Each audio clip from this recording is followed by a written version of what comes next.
Have at it. Who here, by a show of hands, think they can buy the fastest car ever made from a dealership? Nobody raised their hand. Okay, that's good. That's not right.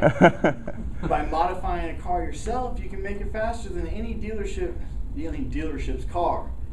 Unless they got it from somebody who modified it themselves. Now, who thinks that they spend more time at a computer than they do driving a car? Yeah, exactly. Quite a few of you. You're still with me. That's good. All right. I'm going to be talking about making your own computer as opposed to buying one off the shelf from like Best Buy or something. Recently, I got enough money to do this, and I'm planning on putting it into action very soon. Tax returns are awesome. What can I say? Anyways, I want you to put aside your Apple propaganda for a minute and think about a PC, because Apple computers are way too difficult to make. If you use your computer for the Webernets or talking to friends or illegally downloading movies, you are the majority of people. Now, if you use it for video games and graphics max and everything awesome, or editing high-speed footage just like 8 gigabytes per second, then you want something a little bit more. But the main points are still applicable. You want the cheap version, you want it to be easy, you want the best performance for whatever you're planning on doing, and you want to feel brilliant doing it. Now, when you turn on your computer and it boots up, and it's taking a little bit longer than you remember it taking, say, a week ago, start thinking about the life expectancy of the computer that you're using. It might be time to think about getting a new computer when your email is painful to open.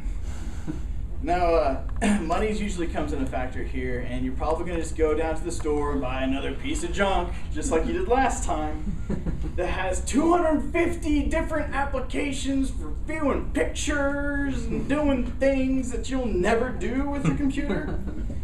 What if you could install only what you needed? You wouldn't have to delete Norton antivirus 6 times off of your hard drive. That leaves you more time for downloading Game of Thrones. Now, most forums on the internet agree that you could save $200 to $300 off of your computer by making it yourself. That's quite a bit of money. That's a good chunk of change. I think that pays for my minimum wage. Now, it seems like a daunting task. I realize that. But it's really not. It's simple. You can actually, all right, here's a question. How many of you ever used that little toy, like in the doctor's office or something, where you take a cylinder and you put it in the circle hole, and you take a square and you put it in the square hole? It's that simple. It really is. Like, when you're plugging things into a motherboard, there's only one spot where they can go. They might be able to jam into another spot, but you should know it's wrong because the square does not fit in the circle hole. Now, the only problem I could see that you have to do a little research when you're buying the actual parts. Most of them you probably get online because you'll probably get the best price from online. Definitely look at how-to videos. The Rooster Teeth podcast, I don't know if any of you are familiar with that, they recently discussed taking a child, teaching it how to read, and then giving it its education completely based off of how-to videos and stuff on the internet.